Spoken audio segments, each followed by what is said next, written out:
Welcome to Bionic Life. My name is Kevin, and today I'm going to talk about why I'm going to quit being subtle, be a little more direct in talking about my accident and how I'm doing things, because subtlety doesn't work on YouTube. While I'm not that type of personality, I'm not really an in-your-face kind of guy, I do want to reach people who are facing physical challenges in their life and how they can adapt and overcome. So we're going to just talk about the accident, why I didn't bleed to death, that kind of stuff. Hopefully encourage people if they're struggling with physical challenges in their life.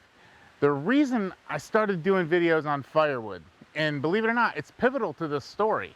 In 2018, I had a setback. I'd gone decades with this injury, and I had a crushed lower left leg during this injury. I developed osteomyelitis early on, like within a few months. They went in and fixed it, and I was doing okay for decades.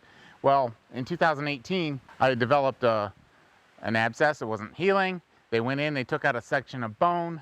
They put rods and pins and that type of thing in, and they sort of patched me up. They put a muscle flap and skin grafts, all that kind of thing. When I was in the recovery phase, I asked my doctor, and I'm going to name him because he is an awesome surgeon.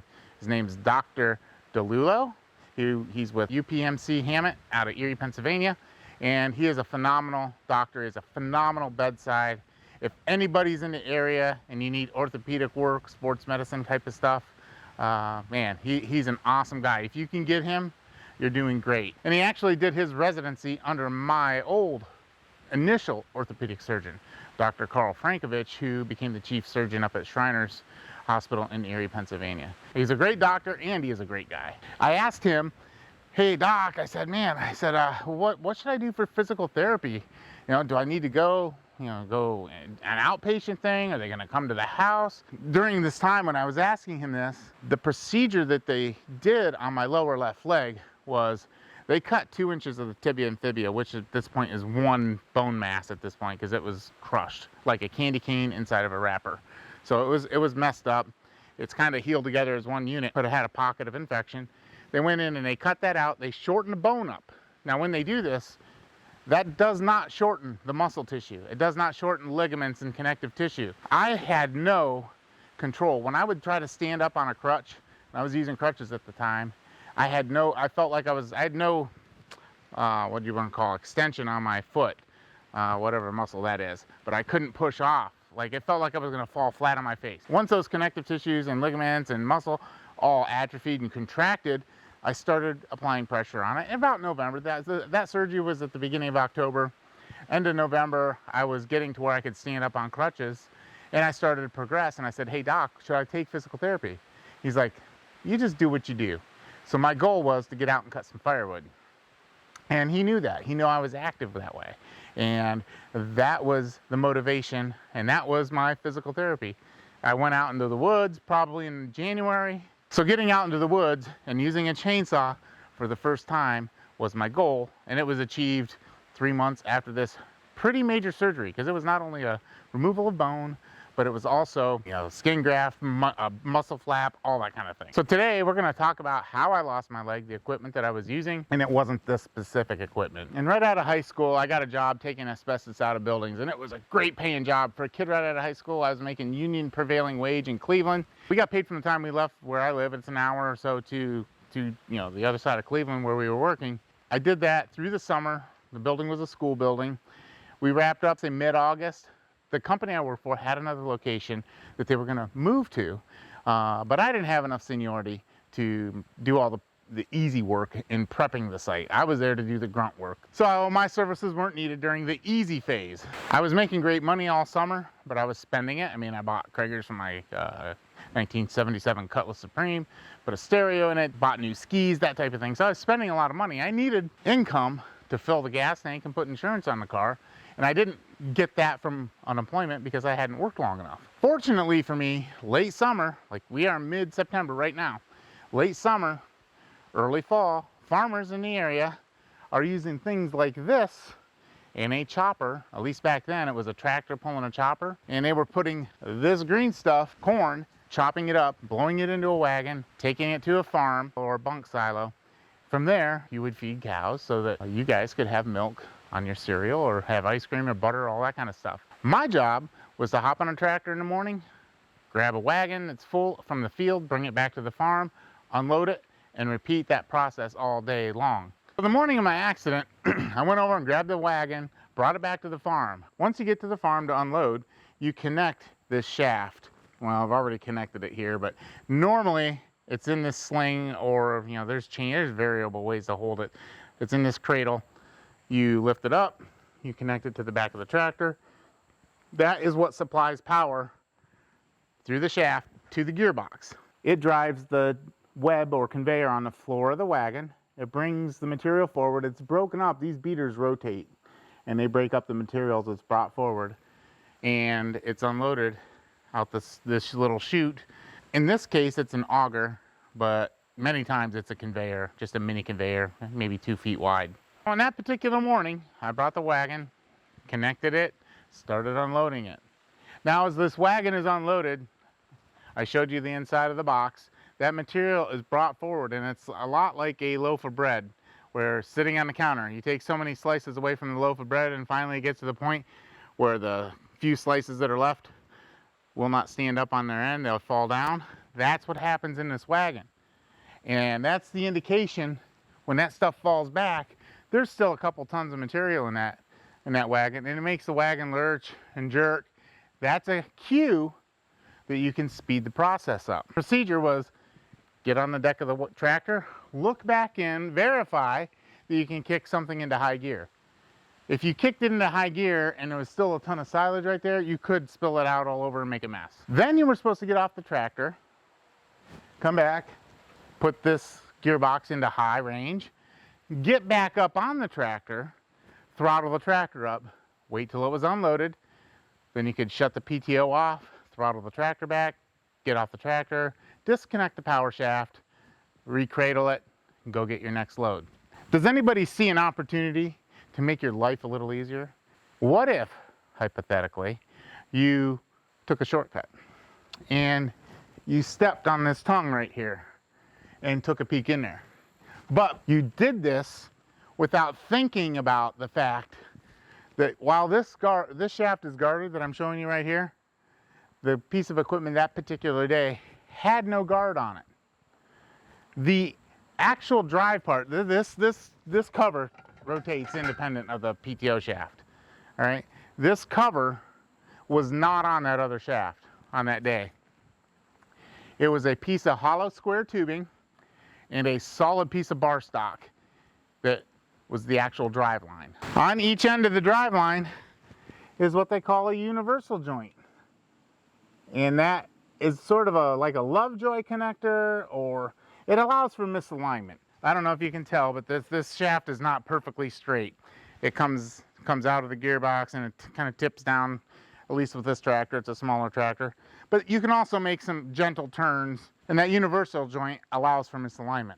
So universal joint, about halfway is a solid square piece of bar stock. The other end is a hollow square tube that accepts that solid square bar stock, and that is what slides in and out. So you can sort of see how it slides.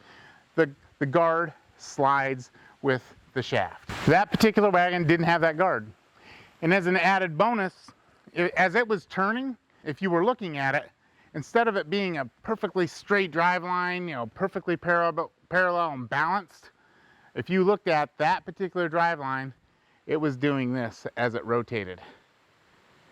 It was bent. And because it was bent, it was fatiguing the corners of the hollow bar stock. And it got to the point where those corners fractured. The material peeled back, kind of like a cardboard box. You know how the tabs open up? They were flared out just a little bit. When I jumped up there to look at that wagon, and at some point, whether I was trying to get off or whatever, I felt a pull. And what had happened is the pant legs of the Carhartts that I had on came in contact with that shaft, and it pulled me in. And I suffered a traumatic amputation of the right leg, and I had a crushing injury or a shattering injury to my lower left leg. I don't know exactly what caused the shattering, but what I think is, as I was this guy right here, And being spun around the shaft, I think my left leg came in contact with the tongue and it shattered it. Subsequent x-rays looked like a candy cane that's been kicked around the Walmart floor. So it was busted up pretty bad. When things came to a stop, what actually broke and what caused it to stop, because the tractor was still running, PTO was still engaged. Fortunately for me, the yoke up at the back of the tractor, that universal joint, that's what it separated, and that stopped the shaft from turning. The shaft then went down at about a 45-degree angle over on the passenger side, and there's no reason to be over here. Unless something breaks, you don't want to be on the passenger side. You do everything right here in this little 4x8 area. There's no reason to be over there, but I was laying over on that side. My shoulders were supported by the shaft. I was in a kind of a poolside lounge chair position, kind of shoulder supported. My leg was facing forward, laying in a rut, and I'm looking at the back of the tractor at ground level, basically. First instinct was to yell for help, but I couldn't yell. I tried to let out a yell, nothing came out. My coat that I had on, the Carhartt jacket, was compressing around my chest. I could exhale, I couldn't inhale. In a panicky mode, I tried to pull the zipper down. It wouldn't come down, but there were loose threads. I pulled those, tension released. I was able to pull the zipper down and I could breathe, and I started yelling for help. Nobody showed. I was at the last structure at the back of the farm. Nobody heard me yell for help. I thought I was yelling as loud as I could. I started setting a goal of 5 minutes, and I'd wipe the face of my watch off. It had mud on it. I'm laying in these ruts the tractors and wagons had created. It was a muddy year. We were running late into the season, and every time I looked at my watch to set another 5-minute goal, I'd have to wipe the mud off. And a product called liquid silage additive, which was like a molasses that was drizzling onto the silage as it was being unloaded. Well, when there's no silage coming out in this 150-gallon fuel tank that now holds this liquid silage additive is drizzling onto the ground, it was pooling in the area that I was laying. And I still, to this day, cannot stand the smell of horse feed because it has that same smell. But as I'm laying there and looking, I kept setting these 5-minute goals. But these goals turned into 20, 30, 40 minutes. And finally, after 45 minutes, the one owner of the farm realized it was taking me too long to bring the wagon back. So he came over to check on my progress. When he got there, he kind of froze and said, "Hey, Kevin, are you going to be okay while I call an ambulance?" And I'm thinking, what are my options? Stand here and watch me die or call the paramedics? Of course, he called the paramedics. They showed up, and that golden hour of a trauma patient, I spent laying on the ground. They got there, they packaged me up and took me to the hospital. Once I was in the hospital, of course, the first several weeks, I was in ICU for a while, transitioned to another room. But finally, after a month and a half or so, things settled into a routine and I wanted out, and I voiced this opinion to Dr. Frankovich at every opportunity. Finally, he got tired of listening to me and he said, "Kevin, I'll tell you what, when you can transfer into a wheelchair, you can go home." Well, it took me a while to be able to do that. My body had used all its resources to heal. I had no strength, so I had to go through a whole bunch of therapy then to be able to scoot into a wheelchair. But then I was able to do that. And then his other condition was, "Kevin, you've always had such a great attitude." I mean, he's only known me 6-8 weeks at that point. "You've always had a great attitude. Before you leave this place, I want you to go down and talk to this kid. He has the same contraption that you have on your left leg." My left leg at that point had an external fixator, had 3 screws just below the knee and a sound piece of bone, and then 2 screws down at the ankle and a sound piece of bone there with bars and clamps and all that kind of stuff connecting it. He said, "You go down and talk to that kid and tell him he's going to be okay. He just has one leg that was injured." So that was my ticket out of the place. So I took the opportunity. I went down, wheeled into the kid's room, told him, "Hey, you're going to be okay," because this was like a few days after his accident. What happened with him? It was Pennsylvania deer season. He was hoisting a 30-30 rifle up into a tree stand. It was loaded. It went off, and he got hurt. The bullet entered his heel, exited up by his knee, and it caused a lot of orthopedic damage. Probably muscle tissue, connective tissue, nerve issues, that type of thing. And that was my ticket out of there. So there you have it. That's the direction of the channel. I'm going to do other content and talk about how it affects your life, how you can overcome adversities, how you can adapt to do things that one time you didn't have to think about doing. But if you have a comment for yourself or a comment from a loved one that you want to see me do a video on, or maybe I can address it, maybe I can't, I don't know, put it in the comments below. I'm going to put my email in the description. You can shoot me an email if you don't want to ask it in a public forum. But let's face it, most people are not shy about posting their opinions in an open forum. Hopefully you feel comfortable enough to leave a comment that I might be able to help you with or talk you through. Thanks for watching.